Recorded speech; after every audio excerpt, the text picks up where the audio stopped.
Hello மக்களே, welcome to our cooking channel. நம்ம இன்றைக்கி என்ன பார்க்க போகிறோம்னா நாகர்கோவில் ஸ்பெஷல் முந்திரி கொத்து செய்வது எப்படின்னு பார்க்கலாம். ஈஸியாக அண்ட் ஹெல்த்தியாக நம்ம செய்யணும் அப்படின்னா இதை நம்ம வீட்டில் ட்ரை பண்ணி பாருங்கள். ஒரு பாத்திரத்தை எடுத்து கொஞ்சமாக சிறுபயிறு, நான் இன்றைக்கி 1/2 கிலோ எடுத்திருக்கேன். 1/2 கிலோ சிறுபயிரை வறுத்துக்கிட்டு ஓரளவுக்கு இந்த கலர் வந்ததுக்கப்புறம் 2 ஏலக்காய், ஒரு சுக்கு போட்டு இப்படி அரைச்சி வச்சுக்கலாம். ரொம்ப சாஃப்டாகவும் இருக்காது, ஒரு மாதிரி துருன்னு தான் இருக்கும். அப்படி அரைச்சி வச்சுக்கலாம். ரெண்டாவது அதுக்கு மசாலா மாவு இது பண்ணிக்கலாம். 1 கிளாஸ் அரிசி மாவும், 1 ஸ்பூன் கார்ன்ஃப்ளவர் மாவும், கொஞ்சமாக உப்பு, அதுக்கப்புறம் அதுக்கு தேவையான அளவுக்கு மஞ்சள் தூள் நான் கொஞ்சமாக போட்டிருக்கேன். அப்புறம் கொஞ்சம் கொஞ்சமாக சேர்த்துருப்பேன். ஸோ அதே நல்லா மிக்ஸ் பண்ணிக்கலாம். மிக்ஸ் பண்ணிக்கலாம்.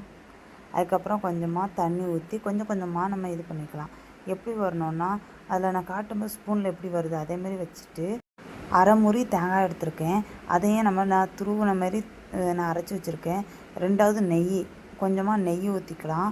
நமக்கு தேவையான அளவுக்கு ஊற்றினா போதும். அது கூட நம்ம தேங்காவை அரைச்சி வச்சுக்கலாம். ஏன்னா கெட்டு போயிடக்கூடாது. ரொம்ப நாள் நம்மளுக்கு கெட்டு போயிடக்கூடாதுன்னு நம்ம இது பண்ணுறோம். உங்கள்கிட்ட நெய் இல்லைன்னா தேங்காய் எண்ணெயில் நீங்கள் இது பண்ணாலும் ஓகே தான். சரி, ஓகே. ஓரளவுக்கு இந்த கோல்டன் கலரில் வந்ததுக்கப்புறம் நம்ம நான் இன்றைக்கி கருப்பட்டி எடுத்திருக்கேன். நீங்கள் சர்க்கரை எடுத்தாலும் சரி, இல்லைனா சீனி பாகு காய்ச்சாலும் சரி, உங்கள்கிட்ட என்னது இருக்கோ அதை வச்சு பண்ணுங்கள். கருப்பட்டி ஓரளவுக்கு நல்லா வத்துற அளவுக்கு வச்சதுக்கப்புறம் அந்த மாவு, ரெண்டாவது நம்ம அந்த தேங்காவை துருவி வச்சது, அதுக்கப்புறம் இந்த கொஞ்சம் கொஞ்சமாக கருப்பட்டிக்குள்ளே பாகை ஊற்றிக்கலாம். மிக்ஸ் பண்ணிக்கலாம் கொஞ்சம் கொஞ்சமாக. அந்த ஹீட்லேயே, ஒரு மிதமான ஹீட்லேயே நம்ம என்ன பண்ணணும், உருண்டை பிடிச்சிக்கலாம். இல்லைன்னா ஒரு மாதிரி கட்டியாயிட்டுனா நம்மளால் பண்ண முடியாது. அதனால் ஓரளவுக்குனா இந்த இதில் நம்ம சூடு ரொம்பவும் இல்லாமல் ஓரளவுக்கு மிதமான சூடில் நம்ம உருண்டை பிடிச்சிக்கலாம். எந்த சைஸில் உருண்டை பிடிக்கிறேன்னு பார்த்துக்காங்க. அந்தளவுக்கு நீங்கள் பிடிச்சிட்டு ஒரு பாத்திரத்தை மறுபடியும் எடுத்துகிட்டு ஓரளவுக்கு எண்ணெய் ஊற்றிக்கலாம். ஏன்னா அதை பொரிக்கணும்.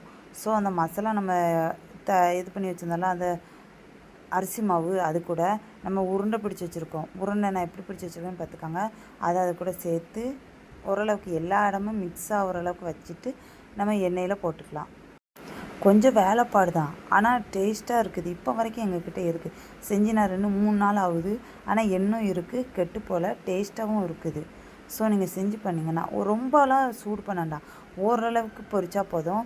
ஒரு 5 ரொம்ப இது பண்ணாமல் லைட்டாக வச்சுட்டு பண்ணிங்கன்னா பாருங்கள், பார்த்தாலே டெம்ப்டி ஆகிற அளவுக்கு இருக்குது பாருங்கள். டேஸ்ட்டாக சுவையாக நாகர்கோவில் ஸ்பெஷல் முந்திரி கொத்து ரெடி ஆயிடுச்சு. வீட்டில் ட்ரை பண்ணிவிட்டு கமெண்ட் பண்ணுங்கள். தேங்க்யூ ஃபார் வாட்சிங். இந்த வீடியோ உங்களுக்கு பிடிச்சிருந்தாலும் லைக் பண்ணுங்கள், ஷேர் பண்ணுங்கள், கமெண்ட் பண்ணுங்கள், சப்ஸ்கிரைப் பண்ணுங்கள்.